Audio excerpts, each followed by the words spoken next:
Okay guys, so today I'm going to do a video that's been requested and it's on RSI divergence. So I'm going to go over briefly what is divergence and how we can trade it. In this video I'll give an example of some great divergence. There's no point in me going back forever in the charts and doing crazy amounts of back testing because we know that does not work. You've got to actually trade these things live in order to really test the results.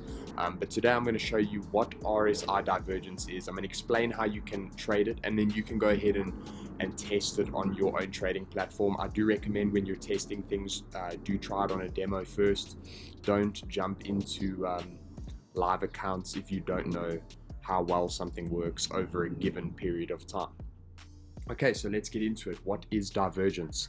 Divergence is where the highs of price is slanting differently to the highs of the indicator, or the lows. So the lows would be slanting in a different direction on the price to the lows on the indicator. So here's a great example of RSI divergence right here. And as we can see, we have a high point over here with the RSI going overbought, and then price comes back down, RSI comes back down, price then makes a higher high than the previous. However, on the RSI, we actually have a lower high. That signals that there could potentially be a momentum change. Now, there is many ways that you can trade this. You could just jump into a trade when you see the divergence happening.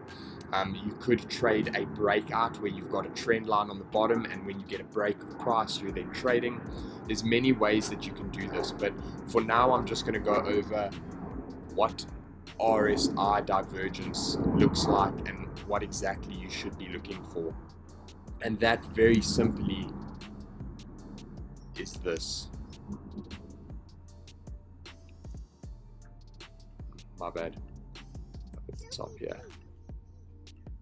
So as you can see, price slanting to the upside over here, and on the indicator, price is actually slanting to the downside. So that gives us a divergence setup that shows us that momentum is slowing down towards the upside, and we could potentially be seeing a counter move. So in this case, a move to the downside. So there's lots of ways you can look at this. Like I've said, you can look at trading breakouts, you can use the help of other indicators to plan your entries, you can do retests. There's so many things that you can do with this, but it is a great tool that you can use in your trading. I'm not saying only trade this, but it is a great tool to add to your arsenal, to add to your system. So I hope that video helped you. If it did, leave a like, comment if you have any questions whatsoever, and subscribe for daily binary options content. If you are interested in learning how to trade binary options properly, do consider checking out our Viper binary strategy. It is the real way to trade binary options, and it is highly effective. If you're interested in this, go check us out, www.traderoomsessions.com. All the information you need is on the website.